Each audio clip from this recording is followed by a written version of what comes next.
We're out in the Mount Evans State Wildlife Area today, talking about the new regulation for requiring people to have a valid fishing or hunting license to access a state wildlife area.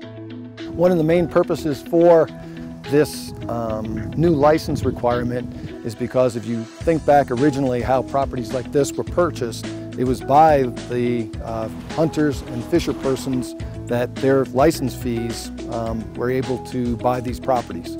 So Parks and Wildlife, the wildlife side of the agency, is totally funded by the sale of hunting and fishing licenses. And so in order to kind of keep that money in the wildlife pot, which we have to, and we're trying to use that money for wildlife areas and wildlife, that's why it's so important for people to buy a license. It's comparable to if you went to Rocky Mountain National Park and you tried to go in the park, you had to buy a parks pass. If you went to one of our state parks, the other side of our agency, the other side of Parks and Wildlife, you need to have a parks pass. We don't have that kind of pass system on the wildlife side. And so what we're trying to do is trying to get wildlife areas back for their intended purposes, which is for wildlife. And that includes wildlife, wildlife management, wildlife habitat improvements, and wildlife-related recreation.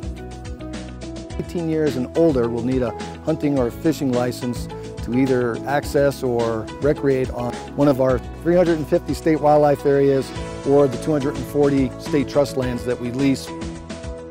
On the Mount Evans State Wildlife Area, we've used a combination of timber projects, we've used food plots, and years ago we used to use some prescribed burning. Right now we just usually burn brush piles in the wintertime from those timbering projects.